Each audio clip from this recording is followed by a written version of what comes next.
Today I'm going to show you the best accessories that I found for the iPad mini 6. So the first thing I get for any iPad is a case. I'm simply just not responsible enough to handle any tablet or a phone, I guess for that matter, without one. For my mini, it was important for me that I get one that has a clasp for the Apple Pencil because the Apple case that I got during the launch event doesn't have one and the pencil keeps falling off. So instead I got this case from ESR. It's also a trifold, so it has the same functionality as far as the different orientations, but there are two major reasons why it's much better than the Apple one. The first one I already mentioned. There's a clasp for the Apple Pencil, so this way when I have this set up in my bag or if it's just laying around the house, I don't have to worry about the pencil falling off. Now second, and maybe just as important, the back of the case is actually covering the sides and the corners of the iPad mini. This way, if I knock it against something or if it falls, it won't get damaged. There are still dedicated cutouts for all the ports, the buttons, and the speakers,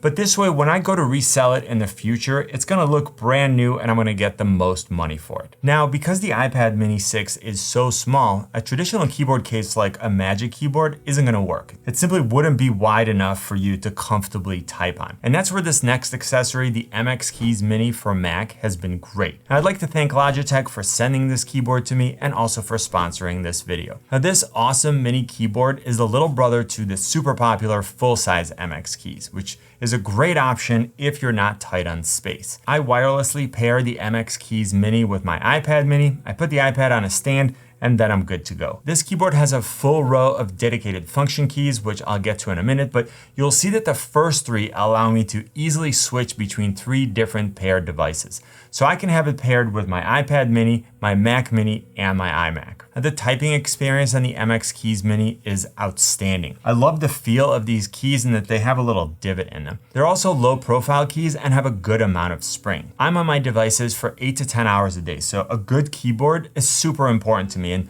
what I like about this one is that even though it's small, I'm not really compromising on comfort. So Logitech didn't actually shrink the size of the keys or reduce the amount of space that there is between all the keys. So it feels just like typing on the full-size version. The keys themselves are backlit, and through some sort of wizardry, they turn on right before you're about to touch them. Now, in all seriousness, the proximity sensors are very useful. They help you save power, and the MX Keys Mini is rated for up to 10 days on a full charge if you're using the backlighting, and then up to 5 months if you don't. Now, the last set of features that you need to know about are the function keys. So in addition to the 3 device keys that I already talked about, we've got keyboard brightness controls, a dictation key, an emoji key, we've got a key for taking screenshots, which is super convenient, a mute, unmute button for the mic, which is a really nice feature when you're on a video call, a play pause button, volume controls, and then a do not disturb key, which I love. This way, if I'm working on a script and I forgot to change the focus on my iPad mini to do not disturb, and then I start seeing alerts, I just press one button and it doesn't interrupt my workflow and I'm good to go. So if you're looking for a great small keyboard to pair with your iPad mini 6 and your other devices, definitely check out the Logitech MX Keys Mini. I know you saw me put the iPad mini on a stand, and this is something that I highly recommend that you get, whether you're using a keyboard or not. Until I got one of these, I never really understood why they're so useful because I have different cases that can stand the iPad mini up, but the stand itself is so much better.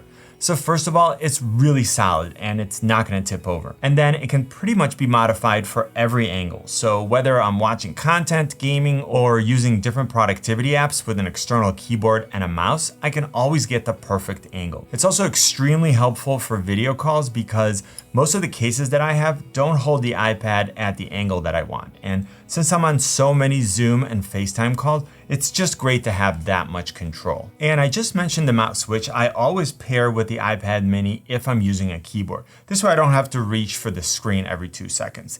Now you were probably thinking that I would use my MX Master 3, which is my main mouse, and I've been using that lineup of mice since the Performance MX, so that's gotta be over 10 years ago. But in keeping with the mini mindset, I decided to pair it with the MX Anywhere 3 for Mac. If you're looking for a smaller mouse, but you don't wanna compromise on having a scroll wheel or customized buttons on the side, the MX Anywhere 3 is great. The Mac Speed wheel has 2 modes, ratchet and free spin, and it can automatically switch from line by line scrolling to free spinning if you're scrolling fast. From an ergonomic standpoint, it's extremely comfortable for a smaller mouse. And I like the contoured shape and the ridges on the side. Now going back to these side buttons, they're for back and forth when you're browsing the web, and there are different app-specific custom functions as well. So if you're in Photoshop, Premiere, or Final Cut, the buttons are used to undo and redo.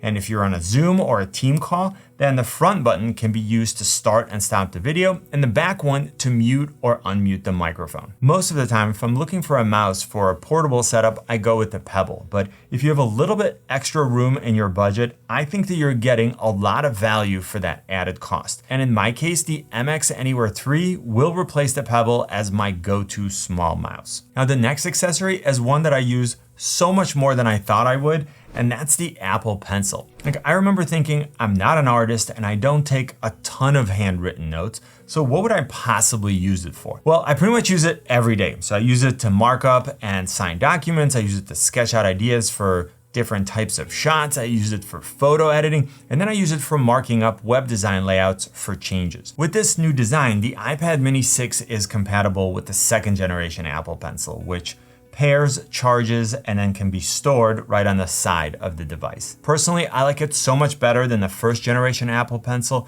and it's a great combo with the fully laminated display on the iPad mini 6. Now, if you take your iPad mini on the go, you're gonna want some headphones because you don't wanna be that person who's playing games or watching YouTube using the speakers, at least in public. All right, so quick story here. I was flying back from LA and there were 2 people sitting next to me at the airport. One person was watching a movie just blasting the sound, and then the other person was on hold on their phone using speakerphone.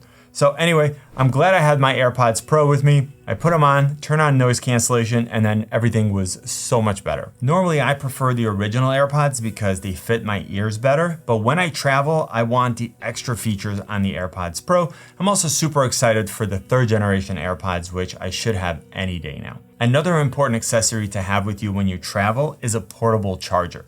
I have different options with different capacities, but with a smaller setup, I bring my Anker PowerCore 10K PD Redux. It has an 18-watt power delivery USB-C port and PowerIQ enabled USB-A port. It's super small and it's light, so it's really convenient to have with me. And I can also use it to charge my iPhone, so it's a great choice when I don't want a big and heavy portable charger. Another excellent portable accessory is an external SSD. So you can use them to keep large files, and this way you're not using up the internal storage on your iPad mini. I have several SSDs that I like, and I also put together a video comparing all the most popular options, and this way you can pick the best option in terms of speed and your budget.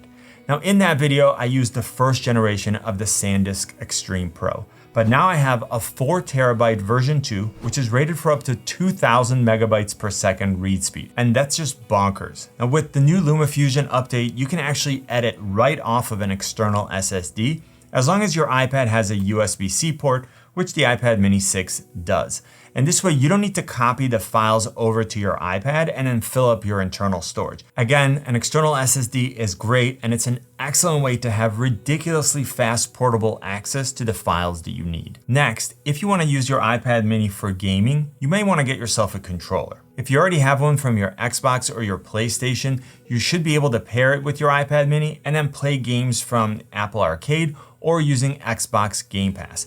Now, if you don't have one, you can actually get something like the SteelSeries Nimbus Plus, which will also work with your iPhone. Now I want to talk about an accessory that adds a ton of convenience, and then get to one that I think every person who plans on keeping their iPad for a long time should consider getting. So first, the iPad mini 6 comes with a 20-watt USB-C power adapter, which works well, but if I'm going to occupy an outlet, I'd rather get more out of it, so I use a 4-port 100-watt power adapter instead. I'm always charging more than just the iPad mini. So this charger has 2 USB-C ports and then 2 USB-A ports. I can use the cable that came with the iPad mini to get super fast charge. Then I can still use a wireless charger and then charge 2 other devices at the same time. If you have a family or you just have a lot of devices, you know why this is so convenient to have around. The next accessory is one that I think you should consider if you want to protect your iPad mini. And remember that I have links in the description to all the products that I talked about. My case protects the iPad from most things, but if you don't use a case, or even if you do, you may want to consider a screen protector. Now there are 2 kinds, clear and paper feel. Both will protect the iPad mini display from damage, but the paper feel one will add some texture, so it's going to feel like you're writing or drawing on paper. Again, if you think you may want to sell your device in the future and you want it to look brand new when it's time to sell it so you can get the most money, or if you just don't want to risk having to replace the screen, there are some extremely affordable options that will give you peace of mind. Now that you learned all about these great accessories for the iPad mini, you should see why I think so many people misunderstand it. Hopefully this video was helpful. Click on my face to subscribe. You know what I always say, buy it nice or buy it twice. Good luck and see you soon.